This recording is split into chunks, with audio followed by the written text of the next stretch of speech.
Today on Getting Real with the Housewives, Tamra and Shannon have a falling out after praising each other at BravoCon. First of all, these two have been an incredible support system to me. Plus, Kyle and Mauricio to spend Christmas together as Taylor Armstrong announces her departure from OC. And Jen Fessler hospitalized after using a weight loss drug. And the ladies of Salt Lake City reacted to Oscar winners acting out a scene between Lisa and Monica. We've got that plus so much more on today's Getting Real with the Housewives.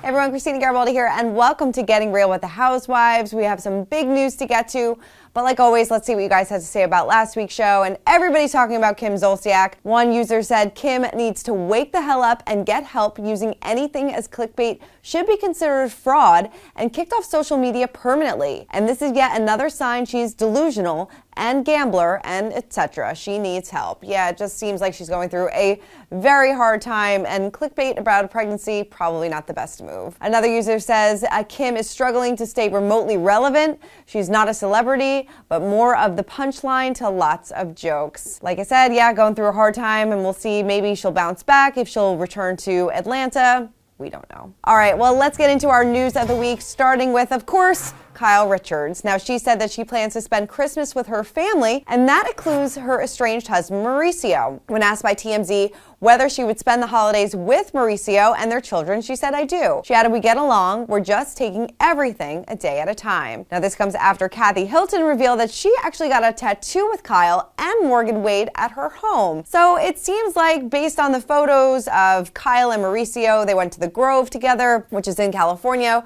with her family. It seems like they're getting along really well, trying to navigate this new chapter in their lives, as we're seeing it definitely play out on The Real Housewives of Beverly Hills. We had the dinner party from hell part 2, and a lot of people are questioning Kyle about the status of her relationship, why she's wearing a different ring. We'll see this kind of unravel throughout the course of the season, but we'll have to wait and see what happens and take it from there. Well, Kathy Hilton has definitely been in the news a lot lately, and a Real Housewives of Beverly Hills fan actually asked her when she was on Watch What Happens Live whether she has spoken to Lisa Rinna following their, of course, blowout fight in Aspen. She said, "Actually, yes. I have received the most beautiful giant flower bouquet and a beautiful card, and I called her to thank her. We talked for about 20 minutes. Andy then asked whether there was now peace between the two women, and she said, "Absolutely. She's doing well, and I'm very happy for her. We always had such a good time until we didn't." She added, "Especially now with everything we're all going through in this world, we've got to be together." I love it. I did not see this one coming. I didn't think Lisa and Kathy would be able to put her differences aside, but maybe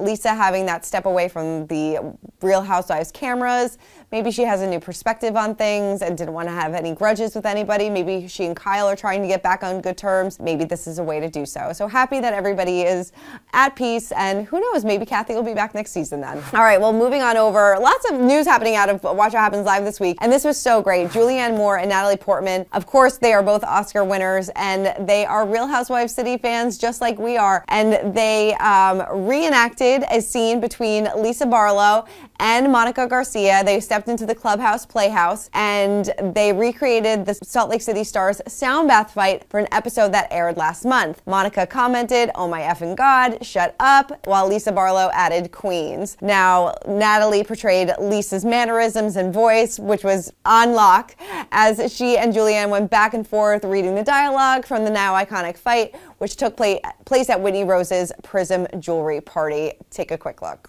"Don't make it deep. I want to enjoy the sample. Excuse me." "Oh, yes. Go ahead. Old people need it." "Monica, Angie is older than me, so is Meredith, and so is Heather." "Yeah, but you wear it."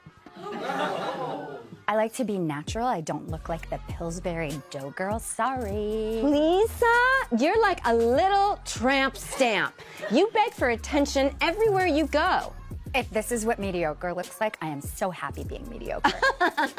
You're very mediocre. This is probably one of my favorite segments on Watch What Happens Live. We saw Bryan Cranston do this, we saw Jon Hamm do this, but it is so great when two Oscar winners step into the Playhouse, have some fun. I can't tell if they were horrified after they did this or if they had a good time, but either way, it is TV gold. So thank you for that. To Miami, and the trouble between Lisa and Lenny just keeps on coming. coming. Lenny is speaking out now after Lisa accused him of abuse. Now, he filed a lawsuit against Lisa, and days before, she shared a photo of a bruise on her arm via her Instagram story and hinted that Lenny had previously abused her. In court documents, Lenny vehemently denied Lisa's allegations and claimed that the bruise came after she lost her balance while walking up a set of stairs during a heated argument. Lenny accused his ex of harassment and is seeking damages up to $100,000 and attorney fees. He also accused her of cheating on him, I believe, and being with her now boyfriend when he was engaged to somebody else. I wish the two of them would just sign the divorce papers and just move on with their lives, try to figure out a way to co-parent these children and just leave each other alone, because this is just so toxic. Eventually these kids are going to be able to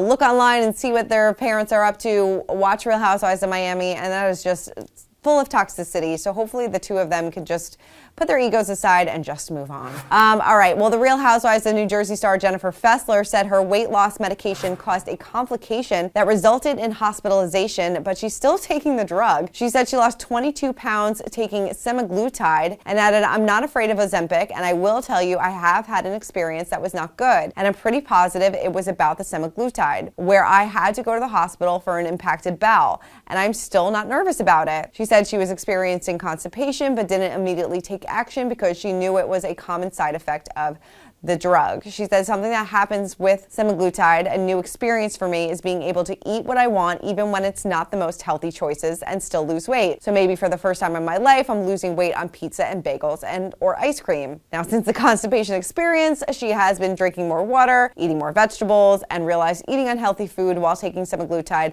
wasn't a great choice. She also hired a personal trainer to help her with her exercise routine. I feel like we talk about this time and time again on the show about housewives coming forward, being very honest and open about their weight loss drug of choice. I know Heather Gay also spoke out to People magazine saying that she was on Ozempic. I appreciate the honesty, but it seems, I don't know, just kind of reckless and dangerous to say, all right, you can take this drug, eat ice cream, pizza, and all these things and lose some weight. It just doesn't seem like the right thing to do. I don't know. Let me know in the comments what you think about all of this. But I'm glad to see that she's hired a personal trainer. She's eating healthy now. But it seems like everybody's going to very extreme lengths to look and feel their best. All right. Well, Vicki Gunvalson slammed former Real Housewives of Orange County star Alexis Bellino for dating Shannon Beador's ex, John Jansen. Oof, he is becoming the new Slade. Vicki said ridiculous and thirsty on both of them. This was under an Instagram post insinuating that Shannon, who of course dated John for 4 years, isn't thrilled by the news. Now, Page 6 did confirm that Alexis and John are officially dating, but are not boyfriend and girlfriend yet. This comes after Tamra Judge revealed she and Shannon are on the outs. She told Access Hollywood, "We had a falling out. I'm not going to say what happened, but I'm not very happy with her right now. We had a disagreement before Thanksgiving, and I have not spoken to her since then. As of right now, she's the only cast member that I'm not talking to." Now, this seems totally different from when we caught up with the Tres Amigas at BravoCon, and this is what Shannon had to say about how they were all there for her amid her DUI. Take a look.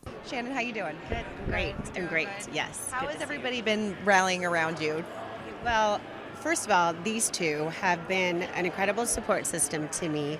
Tamra was leaving for the traders on the day that my DUI became public, and she didn't even want to go. Like, she honestly was there. I just wanted to lay in bed with her and watch TV. And then I Order room service. ended up going to stay with Vicki, and she took care of me. So these are true friends, and that's what life's all about. A whole lot to unravel here. Alexis and John, there's been rumblings that Alexis is coming back to the Real Housewives of OC. I think Alexis also spoke to Access Hollywood and said that she doesn't owe Shannon anything. They never filmed together. They were never friends. She wishes her well, but if she's dating her ex, so be it. Let me know in the comments about that. Do you think this was a way for Alexis to get back on the show? I mean, obviously this is going to be very explosive if this does happen. I mean, it's going to make for great TV, but you worry about Shannon. She's coming off of this DUI, hopefully trying to get her life back in order, and this is a big blow, I would imagine. All right, well, let's get into the social spotlight of the week, and keeping on that OC straight train, because Taylor Armstrong is actually leaving Orange County behind after just one season.